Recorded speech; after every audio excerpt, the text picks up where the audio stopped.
Hello and welcome to matrix डिजिलन। Matrix डिजिलन में आप सभी का स्वागत है। मैं देवव्रत, आपका इंडियन पॉलिटी फैकल्टी। आज मैं आपको इंडियन कॉन्स्टिट्यूशन के एक काफ़ी इम्पोर्टेंट चैप्टर पढ़ाने वाला हूँ, जो कि एग्ज़ाम में भी काफ़ी सारे जो वेटेज रखता है।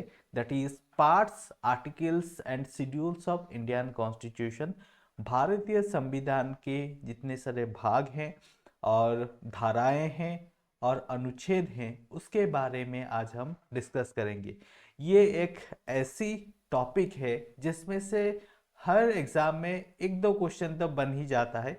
इसीलिए इस टॉपिक को मैं आपको बोला कि ये एक वजनदार टॉपिक है, इसीलिए इसको थोड़ा ध्यान से पढ़िएगा। इस टॉपिक में क्या है कि ये जो पार्ट्स और आर्टिकल्स है, इसके रिलेटेड काफ़ी सारे क्वेश्चन एग्जाम में पूछे जाते हैं। और शेड्यूल्स के भी, जैसे कि शेड्यूल के जो ऐसे कभी बार आ जाते हैं क्वेश्चंस की आप बताइए कि ये पर्टिकुलर जो चीज़ें हैं इसके बारे में किस शेड्यूल में लिखा है, या फिर आपका जैसे कि फॉर एग्जांपल मैं दे देता हूँ आपको कि जो है जो मान्यता प्राप्त भाषाएं हैं हमारे इंडिया के, जो उसके बारे में कौन से शेड्यूल में लिखा जाता है या फिर लिखा गया है, या फिर ऐसा पूछा जाता है कि कोई भाषा को अगर उस शेड्यूल में वो दर्जा मिल गया तो फिर क्या होगा। ये इस तरीके से चीज़ें आपको पूछी जाती है। तो आगे मैं चल कर आपको बताऊंगा, पूरे डिटेल्स में बताऊंगा कि क्या कौन से जो शेड्यूल में क्या है, कौन से आर्टिकल कौन से पार्ट के अंडर आता है, और सबसे अहम अहम और महत्वपूर्ण चीज कि कौन से भाग में कौन सी चीज है, कौन सी मतलब सब्जेक्ट है, उसके बारे में बताऊंगा। आप सब्जेक्ट क्या है थोड़े आगे चल के डिस्कस करेंगे, थोड़ा सा सब्र रखिए। तो चलिए बिना देरी करते हुए आपका जो इंडियन पॉलिटी का सबसे अहम, महत्वपूर्ण और वजनदार जो टॉपिक है उसको स्टार्ट करते हैं। तो सबसे पहले हम डिस्कस करेंगे कि जो इंडियन कॉन्स्टिट्यूशन है जब एनफोर्स हुआ था 1950 ऑफ जनवरी 26 को, तभी क्या है कि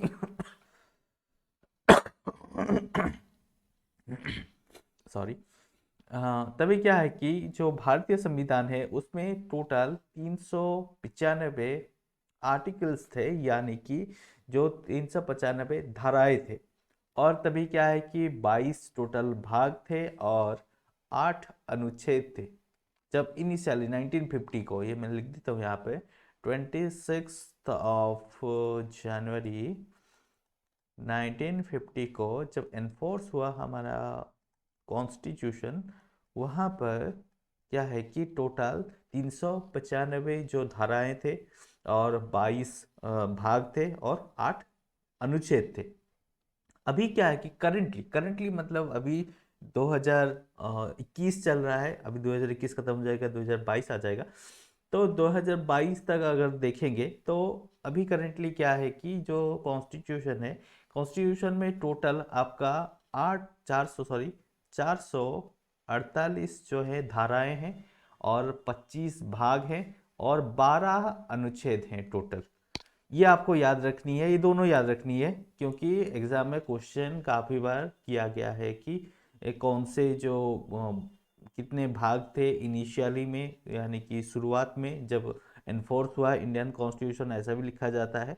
तो उसमें कितने भाग थे, कितने जो धाराएं थे और कितने अनुच्छेद थे, अभी के टाइम में कितने धाराएं हैं, कितने भाग है, कितना अनुच्छेद है, इसके ऊपर क्वेश्चन आपको जरूर देखने को मिलता है किसी भी एग्जाम में, जो कॉम्पिटेटिव एग्जाम में। उसके बाद क्या है कि हम डिस्कस करेंगे ये जो आर्टिकल्स है, पर्टिकुलरली जो आर्टिकल्स, पार्ट्स, ये सब पहले हम डिस्कस करेंगे एंड बाद में शेड्यूल्स के बारे में डिस्कस करेंगे। क्योंकि शेड्यूल एक तरीके का एलाबोरेटेड फॉर्म है आर्टिकल्स का, क्योंकि काफ़ी बार क्या होता है कि आर्टिकल थोड़ा लंबा होने के कारण उसको वहाँ पे ना लिख के एक शेड्यूल बना दिया जाता है और उसी के अंदर डिटेल में उसके बारे में लिखा जाता है। तो ये रही आपकी शेड्यूल। तो शेड्यूल के बारे में हम लास्ट में डिस्कस करेंगे, सबसे पहले हम जो आर्टिकल्स, पार्ट्स, इसके बारे में डिस्कस करेंगे। तो चलिए स्टार्ट करते हैं। List of parts and articles, जो भारतीय संविधान है उसमें जो भाग हैं और जो धाराएं हैं उसके बारे में डिस्कस करेंगे। और एक बेहतरीन चीज यहाँ पे मैं आपके लिए लेके आया हूँ, दैट इज द सब्जेक्ट्स, किस सब्जेक्ट के साथ ये एसोसिएटेड है और रिलेटेड है। क्योंकि आपको अगर ऐसे कौन से पार्ट कौन से आर्टिकल से कौन से आर्टिकल तक पढ़ा दो तो वो तो ठीक है, लेकिन किस सब्जेक्ट के रिलेटेड है, क्योंकि क्या है कि अलग अलग जो सॉरी, जो अलग अलग भाग होते हैं, उस भाग में क्या है कि ये जो कौन सी पर्टिकुलर सब्जेक्ट के ऊपर मेंशन है, क्योंकि ये जो भाग है ना वो सब्जेक्ट के ऊपर बेस्ड है। सबसे पहला भाग जो आता है जो भारतीय संविधान का, that is the union and it's territory, Bharat और उसकी अवस्थिति विस्तृति के बारे में। मतलब उसकी जो टेरिटरी कितनी बड़ी है, लेंथ और विड्थ वाइज, मतलब लंबाई चौड़ाई में कितनी बड़ी है, कहाँ से कहाँ तक मतलब स्प्रेड है, उसकी जो ज्योग्राफिकल एरिया से, मतलब ज्योग्राफिकल सॉरी बाउंड्रीज हैं, जो कि कौन से जो देश के साथ लगते हैं, या कितना उसकी लेंथ है, ये सब डिटेल्स में, कितने उसके यूनियन टेरिटरी केंद्र शासित अंचल जो जिसको बोला जाता है केंद्र शासित जो एरियाज हैं उसके बारे में। और क्या है कि उसमें क्या है कि आपका जो स्टेट्स है, काफ़ी सारे स्टेट्स हैं, उनका जो बाउंड्रीज को लेके, क्योंकि काफ़ी बार ऐसा होता है ना कि आपका जो स्टेट्स का बाइफिकेशन होता है, पार्टीशन हो जाता है, ये सब चीज़ें ना, तो इसके बारे में हम यहाँ पे पूरा डिटेल्स में पढ़ेंगे कि हाँ क्या क्या चीज़ें हैं। और इसके बारे में कहाँ कहाँ पे कहाँ से कहाँ तक लिखा है कि आर्टिकल 1 से आर्टिकल 4 तक इसके बारे में वर्णित है। उसके बारे में फिर देखेंगे चैप्टर्स में। नेक्स्ट हम देखेंगे कि पार्ट 2 यानी कि दूसरी भाग में है आपका सिटीजनशिप। अब सिटीजनशिप क्या है कि आपको पता है कि आप एक कंट्री के नागरिक हैं, सिटीजन है, और उनके बारे में कि किस तरीके से आप इंडिया का नागरिक बन सकते हैं, या फिर आप का जो नागरिकता किस तरीके से चेंज हो सकती है, ये सब चीजें आपका सिटीजनशिप में आपको देखने को मिलेगा। सिटीजनशिप मतलब नागरिकता, उसके बारे में कहाँ से कहाँ तक वर्णित है, आर्टिकल 5 से आर्टिकल 11 तक, मतलब धारा 5 से लेकर धारा 11 तक इसके बारे में वर्णित है। नेक्स्ट है आपका पार्ट 3।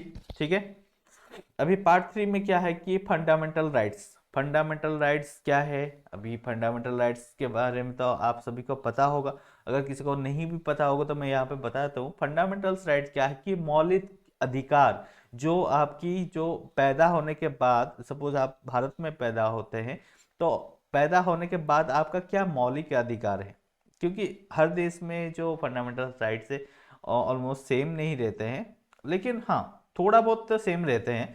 तो इसीलिए मैं बोल रहा हूँ कि जो फंडामेंटल राइट है भारत में, क्योंकि हम भारत की संविधान के बारे में पढ़ाई कर रहे हैं, तो भारत में जो मौलिक अधिकार है क्या क्या है, किस तरीके से आपको ये मौलिक अधिकार मिलता है, और इसके तहत आपका क्या क्या राइट्स है, मतलब क्या क्या आप कर सकते हैं, इसके बारे में टोटल हम फंडामेंटल राइट्स में पढ़ेंगे, जो कि आर्टिकल 12 से लेकर आर्टिकल 35 तक उसके बारे में वर्णित है।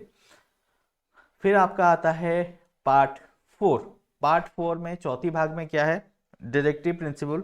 डायरेक्टिव प्रिंसिपल में क्या है कि आपका जो सेंटर है वो स्टेट को क्या क्या करने के लिए डायरेक्ट करता है, ये सब चीज़ें यहाँ पर लिखे हैं डायरेक्टिव प्रिंसिपल, जो कि आर्टिकल आपका 36 से लेके 51 तक में वर्णित है। और फिर आपका आता है पार्ट 4A, जो बढ़ा है ना आर्टिकल्स, जो है आप देख रहे हैं पार्ट्स बढ़ा है, सॉरी पार्ट्स जो बढ़े हैं ना वो इस तरीके से बढ़े हैं, मतलब नंबर्स तो वही सेम है, A B ऐसे करके ये सब बढ़े हैं, राइट। तो यहाँ पर क्या है कि आपका जो फंडामेंटल ड्यूटीज है, फंडामेंटल ड्यूटीज मतलब क्या, जो मौलिक कर्तव्य मौलिक कर्तव्य है उसके बारे में यहाँ पे डिटेल्स में आपको देखने को मिलता है फंडामेंटल ड्यूटीज में, जो कि आर्टिकल 51 से में लिखा है, 51A में, आर्टिकल 51A में आपको लिखा है। उसके बाद फिर क्या है कि पार्ट 5 में क्या है कि दी यूनियन मतलब क्या है कि केंद्र, मतलब केंद्र की क्या क्या जो सब्जेक्ट्स हैं, किस विषय में वो काम करता है, ये सब चीज़ें मोस्टली आपका दी यूनियन में लिखा है, और यूनियन के अंडर जो कौन से जो पावर्स हैं ये सब चीज़ें आपका लिखा है। और ये कहाँ से कहाँ तक लिखा है, आर्टिकल 52 से 151 के बीच में ये लिखा गया है। फिर भाग आपका है छठी छठी भाग में क्या लिखा है कि स्टेट्स के बारे में लिखा है, राज्य के अपनी क्या क्या क्या सब पावर्स हैं, क्या क्या कर सकते हैं, राज्य की अपनी जो कर्तव्य, ये सब चीज़ें यहाँ पर वर्णित है। तो ये आर्टिकल 152 से 237 तक वर्णित है। और उसके बाद फिर क्या है कि पार्ट 7, पार्ट 7 जो है ना वो हटा दी गई है, इसीलिए यहाँ पे लिखा है रिपील। रिपील किसके तहत हटा दी गई, जो कॉन्स्टिट्यूशनल अमेंडमेंट हुआ था, 7th अमेंडमेंट, ये आप याद रखिएगा 7th अमेंडमेंट, ये चीज़ इंपॉर्टेंट है, जो कि 1956 में हुआ था। दो चीज़ें, एक कौन सी अमेंडमेंट और एक चीज़ कौन से साल में ये हुआ था, ये दो चीज़ आपको याद रखनी है। तो जो ये पार्ट 7 है जो इंडियन कॉन्स्टिट्यूशन की, ये 7th अमेंडमेंट के तहत 1956 के हिसाब से इसको हटा दी गई।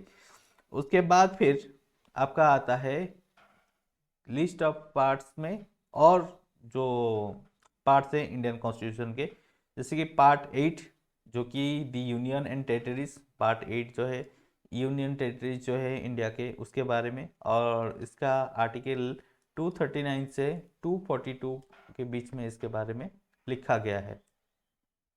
फिर आपका 9वीं पार्ट में क्या आता है, पंचायत, बहुत इंपॉर्टेंट टॉपिक है, इसमें से एग्जाम में क्वेश्चन, काफ़ी सारे क्वेश्चन पूछाते हैं पंचायत के ऊपर।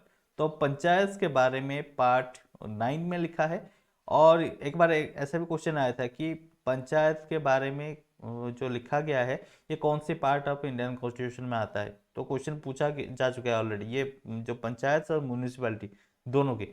तो ये पंचायत क्या है कि इसके बारे में आर्टिकल 243 से 243 ओ, यहाँ ये ओ है, ठीक है, ये 243 ओ है, ठीक है, ये याद रखिएगा 243 ओ यहाँ पे लिखा है। 243 से 243 ओ तक लिखा है पंचायत के बारे में। फिर है आपका पार्ट 9A। पार्ट 9A में क्या है, म्यूनिसिपैलिटीज आपका आता है, जो म्यूनिसिपल एरियाज, म्यूनिसिपैलिटी, उसके बारे में लिखा है, जो कि मोस्टली आपका अर्बन एरिया में आता है। और जो पंचायत क्या आता है, ये कि जो कि गांव की एरिया है वहाँ पर पंचायत आते हैं। हाँ, तो यहाँ पर क्या है कि जो आर्टिकल है, आर्टिकल 243 से 243 जेड जी 243 जेड जी, इसके अंदर आपका म्यूनिसिपैलिटीज के कार्यवाहिता, किस तरीके से वो काम करेगा, ये सब चीज़ें जिस तरीके से पंचायत में लिखा है उसी तरीके से म्यूनिसिपैलिटी को सब कुछ लिखा है, उसकी जो जो बॉडीज, उसके बारे में सब लिखा है यहाँ पर। उसके बाद फिर आपका आता है पार्ट 9B। पार्ट 9B में क्या है कि आपका जो कोऑपरेटिव सोसाइटीज, जो सेल्फ हेल्प ग्रुप आप कह सकते हैं एक तरीके से, तो ये कोऑपरेटिव सोसाइटीज, उसके बारे में लिखा गया है कि किस तरीके से कोऑपरेटिव सोसाइटी बन सकते हैं, और उसमें क्या क्या चीज़ें होंगी जो फॉलो की जाएंगी, ये सब चीज़ें आपका कोऑपरेटिव सोसाइटी के बारे में लिखा गया है। और ये कहाँ से कहाँ तक लिखा गया है, 243H से 243ZT तक, ठीक है, 243H से 243ZT तक ये लिखा गया है कोऑपरेटिव सोसाइटीज के बारे में। और फिर 9 के बाद फिर आ गया आपका पार्ट 10, यानी कि 10वीं भाग। 10वीं भाग में क्या है कि आपका जो शेड्यूल ट्राइबल एरियाज है ना, इसके ऊपर भी काफ़ी सारा क्वेश्चन पूछा गया था, जिससे कि शेड्यूल ट्राइबल एरिया को मतलब घोषित कौन करता है, किस तरीके से किया जाता है, ये सब चीज़ें काफ़ी बार एग्जाम में आई हुई है। तो ये जो शेड्यूल है, शेड्यूल ट्राइबल एरिया से, ये आर्टिकल 244 से 244A तक इसके बारे में वर्णित है।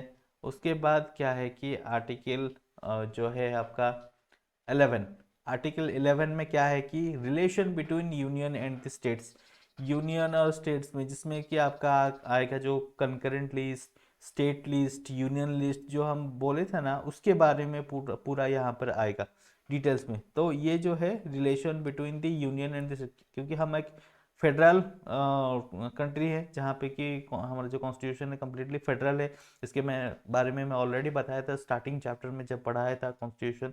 तो और मैंने ये बताया था कि हमारा जो equal distribution of power between centre and state, ये सब चीज़ें यहाँ पर आएंगी, relation between union and the states.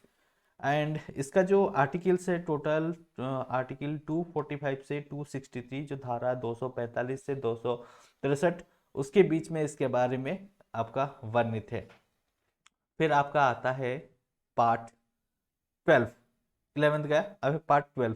Part 12 में क्या है कि 12वीं जो भाग है उसमें क्या लिखा है कि जो फाइनेंस हो गया आपका, प्रॉपर्टी, कॉन्ट्रैक्ट्स, सूट्स, उसके बारे में लिखा है, जो कि आर्टिकल 264 से 300A के बीच में लिखा गया है। नेक्स्ट आपका 13वीं भाग में आपका trade, commerce, intercourse with in the territory of India, मतलब जितने भी सारे आपका जो वाणिज्य, व्यवसाय, इसके बारे में यहाँ पर लिखा गया है। और ये कहाँ से कहाँ तक लिखा गया है, आर्टिकल 301 से 307 के बीच में इसको लिखा गया है। उसके बाद फिर पार्ट 14 आता है, जिसमें कि services under the union and states, जो आपका जो डिफरेंट डिफरेंट सर्विसेज है, जैसे कि पब्लिक सर्विसेज काफ़ी सारे हो गए, उसके बारे में यहाँ पर पर्टिकुलरली सर्विसेज के बारे में लिखा गया है। यूनियन के हो गए चाहे स्टेट के हो गए, उसके बारे में आपका लिखा गया है आर्टिकल 308 से 323 के बीच में। एंड ट्राइब्यूनल्स, बहुत सारे ट्राइब्यूनल्स है, जैसे कि आपको पता है एनजीटी और काफ़ी सारे ट्राइब्यूनल्स है। तो ये सब ट्राइब्यूनल्स का काम किस तरीके से करेंगे और उनका जो प्रावधान है उसके बारे में टोटल इस ट्राइब्यूनल्स में लिखा गया है, जो कि आर्टिकल 323A से लेकर 323B तक लिखा गया है। इलेक्शंस बहुत ही इम्पोर्टेंट चैप्टर है इंडियन पॉलिटी का, क्योंकि समय समय पर हमारा चाहे वो सेंटर की हो यानी कि लोकसभा की हो, या फिर आपका जो है स्टेट्स की हो, स्टेट लेजिस्लेचर की हो, सभी इलेक्शंस होते हैं समय समय पर। तो इलेक्शंस के रिलेटेड तो क्वेश्चन आना पक्का ही पक्का है, क्योंकि रिसेंटली जो भी इलेक्शन गया होगा वो इलेक्शन के रिलेटेड ही सवाल हो जाएंगे। तो इलेक्शन के रिलेटेड सवाल वो काफ़ी सारे पूछ लेंगे, जैसे कि स्टेट लेजिस्लेचर हो गया या फिर लोकसभा हो गया, काफ़ी सारे क्वेश्चन पूछा जाता है इलेक्शंस के रिलेटेड जब भी कहीं पे भी इलेक्शन कंडक्ट होता है। तो ये आर्टिकल 324 से लेके 329A चुनाव के बारे में, आर्टिकल 324 से लेके 329A तक तो इसके बारे में लिखा गया है इलेक्शंस के बारे में। फिर आपका आता है पार्ट 16। पार्ट 16 में क्या है कि special provisions relation to certain classes, कुछ क्लासेस के साथ, जैसे कि आपको पता होगा कि हमारा जो है काफ़ी सारे क्लासेस है, जैसे कि schedule tribe class, schedule caste, और आपका अदर बैकवर्ड क्लासेस, ऐसे काफ़ी सारे जो क्लासेस है उनके रिलेटेड जो प्रोविजंस है उसके बारे में यहाँ पर लिखा होता है। और ये आर्टिकल आपका 330 से लेके 342 तक जो आर्टिकल है उसके अंदर इसके बारे में लिखा है। और अभी जो थोड़ी देर पहले मैं आपको एग्जांपल दे रहा था जो ऑफिशियल लैंग्वेज, ठीक है, क्योंकि काफ़ी सारे स्टेट का अलग अलग ऑफिशियल लैंग्वेज है, हालांकि इंडिया का कोई भी ऑफिशियल लैंग्वेज नहीं है, लेकिन ऐसा भी अगर देखेंगे तो जो ऑफिशियल लैंग्वेज की जो मान्यता दी गई है जितने सारे लैंग्वेज को, उसको हम ऑफिशियल लैंग्वेज मानते हैं। तो इस ऑफिशियल लैंग्वेज के बारे में भी डिटेल्स में यहाँ पर आर्टिकल 343 से लेकर 351 के बारे में वर्णित है। उसके बाद फिर आपका आ जाता है पार्ट 18। पार्ट 18 में क्या है कि इमरजेंसी प्रोविजंस, बहुत बहुत इंपॉर्टेंट चैप्टर है। ठीक है, इमरजेंसी प्रोविजंस हमारे जो 3 टाइप का जो है इमरजेंसी, उसके बारे में डिस्कस करेंगे। कौन सी जो मतलब जो आपदा आने के बाद ये इमरजेंसी लगाई जाती है, उसके बारे में भी हम इस चैप्टर्स में देखेंगे। तो उसके बारे में कंप्लीटली डिटेल्स में इस इमरजेंसी प्रोविजन में आपका वर्णित है कि कौन से इमरजेंसी कौन से टाइम में लगाया जाता है और किसके मतलब आदेश के तहत इसको लगाया जाता है। ऐसा हर कोई नहीं कि आपको आके इमरजेंसी लगा दे। इमरजेंसी लगाने का काफ़ी सख्त प्रोविज़न है क्योंकि इतना जल्दी कोई भी चाहे तो इमरजेंसी नहीं लगा सकता, क्योंकि इमरजेंसी लगने के बाद क्या होता है कि एक बुरा इम्पैक्ट पड़ता है लोगों के ऊपर, क्योंकि क्या है कि इमरजेंसी में सब कुछ स्ट्रिक्ट हो जाता है, काफ़ी स्ट्रिक्ट हो जाता है। और जो पब्लिक की कुछ राइट्स भी है, कुछ कुछ ऐसा है मतलब इमरजेंसीज है जिसमें कि आपका जो पब्लिक की जो राइट्स होती है ना, वो भी आपको आपका जो खारिज हो जाती है। ठीक है, तो इसीलिए इमरजेंसी में मतलब एक तरीके से जो आउटर जो कंट्रीज है, मतलब इंडिया के बाहर जो जितने सारे जो देश हैं, इंडिया के ओबियसली इंडिया के देश है, उसके बाहर जो मतलब क्या बोलते हैं, सॉरी, आपको ये बोलना चाह रहा था कि जो इंडिया के जो बगल में देश है और काफ़ी सारे जो कंट्रीज है, उनका जो है नज़र इंडिया पर भी होगा, तो उनका उनकी नज़र में इंडिया का फिर इमेज क्या रहेगा। इसीलिए इमरजेंसी को सोच समझ के लगाया जाता है, ऐसा नहीं कि कोई भी आके कैसी भी सिचुएशन में इमरजेंसी लगा दे। ठीक है, इसीलिए इमरजेंसी को लगाने का बहुत ही मतलब स्ट्रिक्ट प्रोसेस है, और उसी प्रोसीजर के बारे में हम इसे इमरजेंसी में पढ़ेंगे डिटेल्स में। तो जो आर्टिकल है, आर्टिकल 352 से आर्टिकल 360 के बीच में इसको लिखा गया है आपका भारतीय संविधान में। उसके बाद फिर क्या है कि पार्ट आपकी 19, ठीक है, पार्ट 19 में क्या है कि मिसलेनियस मिसलेनियस चीज़ें और बाकी सब चीज़ें यहाँ पर है, जो कि आर्टिकल 361 से 367 के बीच में लिखा गया है। और फिर आता है आपका पार्ट 20, जिसमें कि अमेंडमेंट, कॉन्स्टिट्यूशन की किस तरीके से अमेंडमेंट होगी, मतलब संशोधन होगी, जो भारतीय संविधान जो संविधान है, संविधान का किस तरीके से संशोधन होगी, उसकी जो संशोधन की प्रणाली है किस प्रोसीजर में ये होगी, इसके बारे में यहाँ पर वर्णित है। वो 368 में वर्णित है कि किस तरीके से हमारा जो कॉन्स्टिट्यूशन में अमेंडमेंट लाई जाती है। फिर आपका आता है पार्ट 21।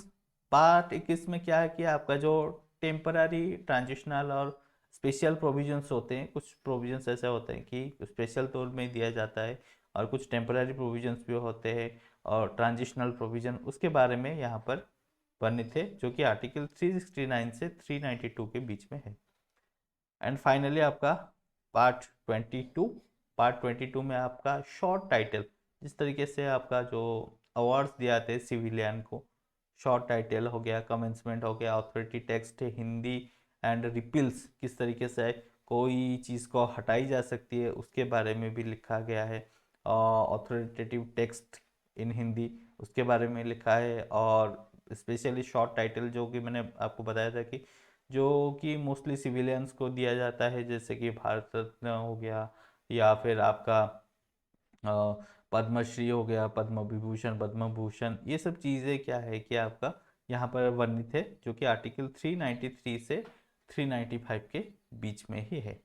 तो ये रही आपकी टोटल पार्ट्स एंड आर्टिकल्स की लिस्ट, और उनकी जो है सब्जेक्ट्स, किस सब्जेक्ट के रिलेटेड है कौन सी पार्ट, और किस आर्टिकल कौन से पार्ट या सब्जेक्ट से रिलेटेड है, हम डिटेल्स में यहाँ पर देखें। अभी क्या है कि अभी हम क्या डिस्कस करेंगे, नेक्स्ट हम डिस्कस करेंगे शेड्यूल्स के बारे में। शेड्यूल्स क्या होते हैं? Schedules are basically tables which contain additional details not mentioned in the article। जैसे कि मैंने बताया कि आर्टिकल में जिसके बारे में डिटेल्स में मेंशन नहीं होगा, वो एक अलग एक टेबल है जहाँ पर कि शेड्यूल करके वहाँ पर पूरा डिटेल्स में उसके बारे में एडिशनली उसके बारे में बोला जाता है। Indian constitution originally had 8 schedules. Indian constitution starting में टोटल 8 शेड्यूल है। 4 more schedules were added by the different amendments, now making it totally 12। मतलब पहले जो स्टार्टिंग में थे 8 शेड्यूल्स थे, इसके बारे में ऑलरेडी मैं बता चुका हूँ आपको कि टोटल 8 शेड्यूल थे, लेकिन वो जो डिफरेंट अमेंडमेंट्स के तहत और 4 शेड्यूल्स ऐड कर दी गई। टोटल अभी कितने हैं? 12 शेड्यूल्स है। तो आपको ये याद रखनी है। और ये शेड्यूल क्या है, ये उसकी डेफिनेशन है। Schedules are basically tables which contains additional details. क्या लिखा है? एडिशनल। एडिशनल मतलब जितनी उसके बारे में जाननी थी हम आर्टिकल में जाने, उसके बारे में और ज़्यादा डिटेल्स में कहाँ पे लिखा है? शेड्यूल में लिखा है। That is not mention in the article, जो कि आर्टिकल में मेंशन नहीं होता है बेसिकली। तो चलिए शेड्यूल्स, हमारे जो टोटल शेड्यूल्स है उसके बारे में देख लेते हैं, कौन सा शेड्यूल है। और कौन से आर्टिकल के बारे में वो वर्णन करते हैं वो भी देखेंगे, क्योंकि ये जो कौन से आर्टिकल के बारे में वर्णन करते हैं ये काफ़ी कम जगह में मेंशन है, और एक साथ मेंशन नहीं है हर जगह पर कि कौन से शेड्यूल में कौन से आर्टिकल के तहत क्या क्या चीज़ें एक्सप्लेन वहाँ पे हुई है, उसके बारे में पूरा डिटेल्स में हर जगह पर नहीं है। लेकिन मैं यहाँ पे आपके लिए पूरा डिटेल्स में लेके आया हूँ। इसके बाद आपको शेड्यूल के लिए कोई अलग सोर्सेस रेफर करना नहीं पड़े। तो ये रही शेड्यूल्स। शेड्यूल्स में सबसे जो पहली शेड्यूल जो फर्स्ट शेड्यूल है, जो फर्स्ट शेड्यूल है ये आर्टिकल 1 और 4 के बारे में बताता है। क्या बताता है? The first schedule contains the list of states and union territories and there territories. ठीक है, मतलब जो हमारी स्टेट से और यूनियन टेरिटरी से उनकी लिस्टिंग के बारे में डिटेल से में बताता है हमारा शेड्यूल 1, जो कि आर्टिकल 1 और 4 के ऊपर बेस्ड है। और यहाँ पर क्या है कि उनकी टेरिटरी, मतलब जो स्टेट से और यूनियन टेरिटरी, उनकी टेरिटरी मतलब उनकी एरिया, क्षेत्र कितनी बड़ी है, उसके बारे में पूरा डिटेल्स में बताता है शेड्यूल 1। फिर आगे आपका दूसरी शेड्यूल कौन से आर्टिकल के बारे में बताता है? 59 clause 3, 65 clause 3, 75 clause 6, 97 and 125, 164 clause 5 and 148 clause 3, 186 and 221। ये सब आर्टिकल्स के बारे में बताता है आपका सेकेंड शेड्यूल, जिसमें कि क्या लिखा है? The second schedule contains provisions of the president, governor of states, speaker, deputy speaker. ये सब चीज़ आपको याद रखनी कि सेकेंड शेड्यूल में क्या है कि ये प्रेसिडेंट के बारे में बताता है, उनकी provision that contains provisions of the president की प्रोविजंस के बारे में, और जो governor, office of the governor जो होते हैं स्टेट के, उनके बारे में, और स्पीकर और डेप्यूटी स्पीकर, ठीक है, of the houses of the people, ठीक है, लोकसभा के, लोअर हाउस के। और फिर क्या है कि chairman, deputy chairman of council of states, उसके बारे में बताता है। ये सब चीज़ें आपको याद रखनी है, मैं अंडरलाइनिंग कर दे रहा हूँ, उसको अच्छे से नोट्स बना के रखिएगा, क्योंकि क्वेश्चन जब पूछता है ना, तब ऐसा क्वेश्चन पूछा जाता है आप कंफ्यूज हो जाएंगे कौन से स्टेट में, मतलब कौन से शेड्यूल में क्या लिखा है। इसीलिए जो मैं यहाँ पे अंडरलाइनिंग कर दे रहा हूँ उसको आप नोट्स बना के रखिए, तभी आपको आसान होगा याद रखने में, और एग्जाम में आप आसानी से मतलब याद करके लिख पाएंगे। Deputy chairman of council of states, ठीक है, ये हो गया आपका राज्यसभा के जो चेयरमैन, डेप्यूटी चेयरमैन, उसके बारे में। आपका speaker, deputy speaker of Lok Sabha, उसके बारे में भी यहाँ पे लिखा है, उनके रिलेटेड जो प्रोविजंस होते हैं। और क्या है कि और प्रेसिडेंट और गवर्नर, जो स्टेट्स के गवर्नर होते हैं और भारत की प्रेसिडेंट जो हैं, उनके जो प्रोविजंस है, डिफरेंट प्रोविजंस, उसके बारे में भी लिखा है। और क्या लिखा है? Speaker and deputy speaker of state legislative assembly, ठीक है, स्टेट की जो लेजिस्लेटिव असेंबली होती है ना, उसके बारे में भी यहाँ पे जो राज्य के जो सरकार होती है ना, उसकी जो लेजिस्लेटिव असेंबली होती है, वहाँ पर जो स्पीकर, डेप्यूटी स्पीकर होते हैं उनके बारे में। और वहाँ पे भी होता है ना लेजिस्लेटिव काउंसिल, ठीक है, लेजिस्लेटिव काउंसिल के चेयरमैन और डिप्यूटी चेयरमैन, सबका मतलब जो हेड होते हैं उसके प्रोविजंस होते हैं। एक है आपका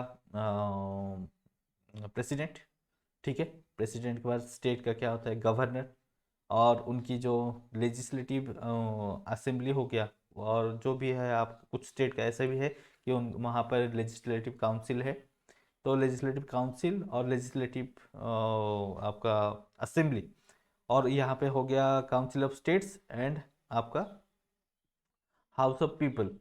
इनके सब जो है स्पीकर, डेप्यूटी स्पीकर, चेयरमैन और डेप्यूटी चेयरमैन, ठीक है। तो उसके बारे में पूरा डिटेल्स में यहाँ पर लिखा गया है इस शेड्यूल में। उसके अलावा और किसके बारे में लिखा है? जजेस of the supreme court, supreme court की जो जजेस हैं, and high court, supreme court और हाई कोर्ट की जो जजेस हैं उनके बारे में डिटेल्स में पूरा। और controller and auditor general of India, CAG, इतने सब जो हैं, जो मोस्टली बॉडीज हैं इंडिया के, जो इम्पोर्टेंट बॉडीज आप बोल सकते हैं इंडियन कॉन्स्टिट्यूशन के, तो उनके बारे में पूरा डिटेल्स में लिखा है कि उनकी जो कार्यधारा है, उनकी जो क्या क्या उनका प्रोविजन से कार्यधाराएं हैं, उसके बारे में यहाँ पे डिटेल्स में लिखा गया है सेकेंड शेड्यूल में। ठीक है, तो आपको ये याद रखनी है, बहुत ही इंपॉर्टेंट है, वेरी वेरी इंपॉर्टेंट। आपको मैं बता दूं कि ये जो सेकंड शेड्यूल है ना, ये बहुत ही इंपॉर्टेंट है, क्योंकि इतने सारी चीजें हैं ना, और क्वेश्चन जब पूछता है सिर्फ एक ही पूछता है कि इसके बारे में कौन से शेड्यूल में मेंशन है, बताइए आप। इसीलिए आर्टिकल्स भी काफी सारे हैं जिसमें ये सब चीजें लिखी थी, और यहाँ पर क्या है कि उसके बारे में डिटेल्स, उनके प्रोविजन के बारे में डिटेल्स में वर्णित है। नेक्स्ट फिर क्या है कि आपका शेड्यूल 3। शेड्यूल 3 में आपका आर्टिकल 75 क्लॉज 4, आर्टिकल 99, और फिर धारा 124 क्लॉज 6, और 148 क्लॉज 2, 164 क्लॉज 3, 188 और 200 219, सॉरी 219 जो है, इसके बारे में यहाँ पर लिखा गया है, जिसमें कि आपका जो है ये जो थर्ड शेड्यूल है, इसमें क्या है कि आपका oaths, forms of oaths and affirmation. Oath और अफर्मेशन के बीच में डिफरेंस आपको पता है। जो भगवान को मानते हैं उनका ओथ, वो जब जब शपथ लेते हैं उनका ओथ बोला जाता है, और जो भगवान को नहीं मानते उनको अफर्मेशन बनाया जाता है। मतलब वो शपथ करते हैं, लेकिन उनका जो बोलने का तरीका है वो थोड़ा सा डिफरेंट है, और ओथ में बोलने का तरीका थोड़ा डिफरेंट है। जो भगवान को मानते हैं उनको ओथ, और जो भगवान को नहीं मानते उनके लिए अफर्मेशन। ठीक है, उसके बाद क्या है कि यह हो गया थर्ड शेड्यूल। ठीक है, थर्ड शेड्यूल, उसके बाद थर्ड गया, अभी क्या है फोर्थ।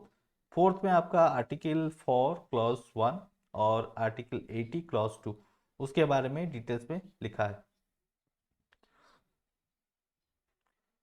हाँ, उसमें क्या था, आर्टिकल 75 क्लॉज 4, सॉरी ये तो आर्टिकल 3 थी, 219। हाँ, आर्टिकल 4, आर्टिकल सॉरी आर्टिकल 4 बोल रहा हूँ, शेड्यूल 4।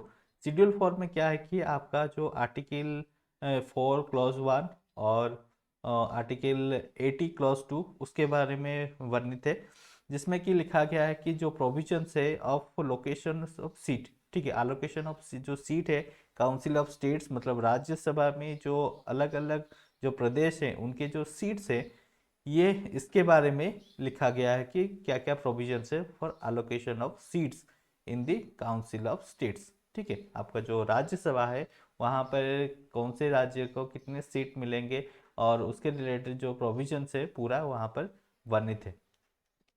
उसके बाद क्या है कि शेड्यूल 5 फिफ्थ शेड्यूल जो है, उसमें क्या लिखा गया है कि administration and control of scheduled areas and scheduled tribes.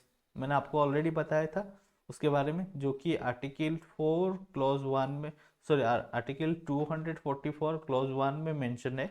उसके बारे में डिटेल में यहाँ पे थोड़ा मेंशन है, क्योंकि वहाँ पर क्या है कि थोड़ा जो एडमिनिस्ट्रेशन प्रोसीजर होता है ना, वो थोड़ा अलग होता है। यहाँ पे नॉर्मल हमारे ऑल ओवर इंडिया में जो चीज़ें लागू होती है, वहाँ पर वही सेम चीज़ें लागू नहीं होती है बेसिकली। तो ये जो शेड्यूल एरियाज है और शेड्यूल ट्राइब्स जो हैं, उनके जो एडमिनिस्ट्रेशन को लेकर ये टोटल शेड्यूल 5 आपका उसके बारे में डिटेल्स में मेंशन है। उसके बाद क्या है कि आपका शेड्यूल 6 जो है, वो आर्टिकल 244 क्लॉज 2 और 275 क्लॉज 1, 244 क्लॉज 2 और 275 क्लॉज 1 के बारे में यहाँ पर लिखा गया है। शेड्यूल 6 में क्या है कि provisions of administration of tribal areas in the states of Assam, Meghalaya, Tripura and Mizoram. ये देखिए, जो administration control of schedule areas and schedule tribes है, ये बाकी इंडिया में, ठीक है, मतलब होल ओवर इंडिया में। लेकिन ये जो एरियाज हैं particularly state of Assam, Meghalaya, Tripura और मिजोरम, वहाँ पे क्या कि जो ट्राइबल जो कम्युनिटी है उनका जो मतलब काफ़ी वैरायटी ऑफ आपको ट्राइबल कम्युनिटी वहाँ पे देखने को मिलेगी, और वहाँ पे सबसे ज़्यादा ट्राइब्स देखने को मिलता है। ठीक है, तो इसीलिए क्या है कि वो जो एरिया है ना, वहाँ का जो एडमिनिस्ट्रेशन है, कंट्रोल है, ट्राइबल एरियाज का वो अलग है बाकी इंडिया से, इसीलिए इसको एक अलग शेड्यूल के तहत रख दी गई, क्योंकि वहाँ पे बहुत सारे प्रोविजंस जो डाले गए हैं, जो कि हमारा नॉर्मल जो होता है ऑल ओवर इंडिया में जो एडमिनिस्ट्रेशन कंट्रोल से थोड़ा अलग है वहाँ पर। नेक्स्ट है आपका शेड्यूल 7। शेड्यूल 7 में क्या है कि आपका आर्टिकल 246 के बारे में मेंशन है, जिसके तहत क्या है कि आपका जो लिस्टिंग्स होती है मोस्टली आपका यूनियन लिस्ट, स्टेट लिस्ट और कंकरेंट लिस्ट, मैंने आपको बताया था ना कि कुछ सब्जेक्ट्स है जिसके जिसके ऊपर सिर्फ यूनियन ही क्या बना सकता है, रूल्स रेगुलेशंस बना सकती है। कुछ ऐसी सब्जेक्ट्स हैं जिसके ऊपर स्टेट्स जो है रूल रेगुलेशन बना सकती है, और कुछ कंकरेंट लिस्ट में डाल दी गई, मतलब स्टेट और जो यूनियन है दोनों मिलकर क्या करेंगे कि इसके ऊपर जो रूल्स बनाएंगे। तो अभी तक आप देखेंगे तो टोटल हमारा इंडिया में टोटल जो है यूनियन लिस्ट है टोटल 97 सब्जेक्ट्स है टोटल, और स्टेट लिस्ट में है टोटल 66 सब्जेक्ट्स, और जो कंकरेंट लिस्ट है उसमें कितना है टोटल 47 सब्जेक्ट्स है अभी तक। अभी क्या है कि जब हम पढ़ेंगे ना तो उसके बारे में टोटल हमारा जो लिस्टिंग के बारे में कि किस तरीके से हमारा जो, जिससे मैंने बताया था ना आपको, हमारा फेडरल टाइप का गवर्नमेंट है, तो यूनियन और स्टेट के बीच में आपका जो सेपरेशन ऑफ पावर है तो वो है हमारे जो इंडिया में। तो उसके बारे में हम डिटेल्स में पढ़ेंगे, जब इस चैप्टर पढ़ेंगे ना उसके बारे में डिटेल्स पढ़ेंगे। तो अभी के लिए बस इतना ही। फिर आपका क्या है कि 8 नंबर शेड्यूल। 8 नंबर शेड्यूल में क्या है कि आपका आर्टिकल 344 क्लॉज 1 एंड 351, ये दोनों आर्टिकल्स के बारे में यहाँ पे मेंशन है। और it contains the list of recognised language, हमारा जो रिकॉग्नाइज्ड लैंग्वेज है जिसके बारे में मैंने बताया था कि आपको पूछा जाएगा कि अगर कोई लैंग्वेज को अगर शेड्यूल 8 में आपका दर्जा मिल जाता है, ऑफिशियल लैंग्वेज भी है, और वो उसका जो लिस्टिंग है शेड्यूल 8 में हो जाता है, तो फिर उसको क्या क्या एडवांटेज मिलेंगे, इस टाइप का क्वेश्चन काफ़ी बार पूछा जा चुका है। इसीलिए मैं आपको बता दूं कि ये जो लिस्ट ऑफ ऑफिशियल लैंग्वेज है इसका जो जिक्र है ये 8वीं शेड्यूल में है। उसके बाद 9वीं शेड्यूल। 9वीं शेड्यूल क्या है कि आर्टिकल 31B के बारे में दर्शाता है, जिसमें कि आपका जो प्रोविजंस है of validation of certain acts and regulation, जो कुछ प्रावधान और कुछ क्या है कि आपका रूल्स जो है रेगुलेशन उसके विषय में यहाँ पे मेंशन है प्रोविजंस।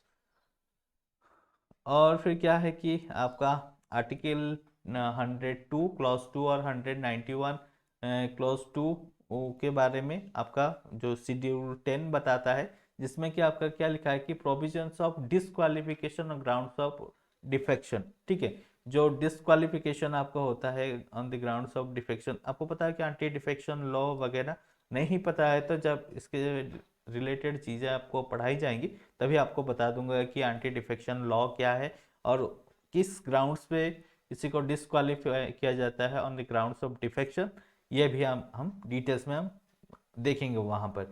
फिर आपका आता है 11 शेड्यूल 11। शेड्यूल 11 जो है ये आर्टिकल 243 क्लॉज 4 के तहत यहाँ पर क्या होता है कि आपका जो है द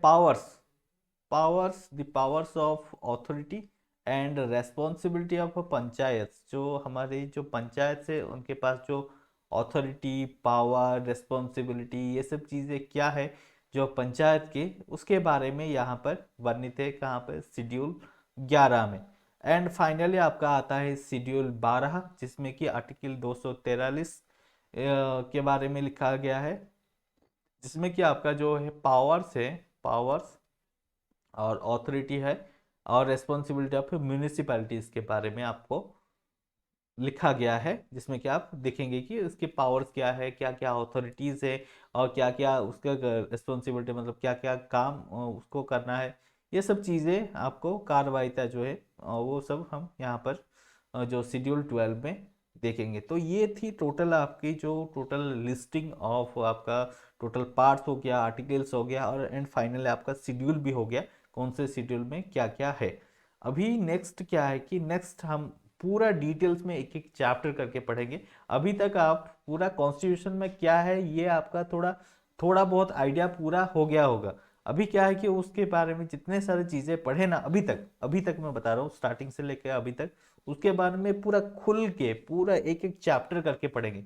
नेक्स्ट से आप क्या करेंगे कि चैप्टर्स देखेंगे, उनके ऊपर चैप्टर, उसके ऊपर क्वेश्चंस किस तरीके से बनते हैं, ये सब चीजें हम नेक्स्ट चैप्टर्स में हम देखेंगे। तो ये रही आपकी जो complete schedules articles of Indian constitution, Bharat की संविधान की जो है आपके जो भाग हैं और धाराएं और अनुच्छेद हैं उसके बारे में हम देख रहे थे। और इसी के साथ ये जो टॉपिक है या सब्जेक्ट है, सॉरी सब्जेक्ट बोल रहा हूँ, टॉपिक है या चैप्टर है, ये ख़त्म होता है आपका। और आपको अगर कुछ क्वेरीज हो तो आप नीचे दिए गए ईमेल आईडी या फ़ोन नंबर के थ्रू हमें कांटेक्ट कर सकते हैं। और आपको अगर ऑफिस विजिट करनी है तो यहाँ पर दिए गए ऑफिशियल एड्रेस पर आप विजिट भी कर सकते हैं। हमारे फेसबुक पेज को लाइक करना मत भूलिएगा, क्योंकि वहाँ पर डेली बेसिस में अपडेट्स डाली जाती है जो कि एग्जाम प्रोस्पेक्टिव से काफ़ी इंपॉर्टेंट है। जैसे कि सिग्निफिकेंस ऑफ द डे हो गया या फिर रिसेंटली कोई एक्टिविटी हो गया उसके रिलेटेड डिटेल्स, ये सब चीज़ें वहीं पे डाली जाती है। एंड फाइनली और एक चीज़ आपको बताना चाहूँगा कि हमारा यूट्यूब चैनल पर आप ज़रूर जाके काफ़ी सारे जो लेक्चर वीडियोस हैं जो कि रीसेंट एग्जामिनेशन की अपडेट देते हैं और जो भी एग्जामिनेशन रिलेटेड जो प्रीवियस क्वेश्चन है उसके बारे में भी वीडियोस डाली जाती है, वो जाके ज़रूर देखिए। और चैनल को सब्सक्राइब करना मत भूलिएगा, मैट्रिक्स डिजिटल जो चैनल है यूट्यूब पर, क्योंकि वहाँ पर जो एग्ज़ाम के रिलेटेड जो भी रिसेंट एग्ज़ाम है उसी के रिलेटेड जो प्रीवियस ईयर क्वेश्चन डिस्कशन ऐसे चीज़ें वहाँ पे चलता रहता है जो कि आपके लिए काफ़ी बेनिफिशियल होगा। Thank you.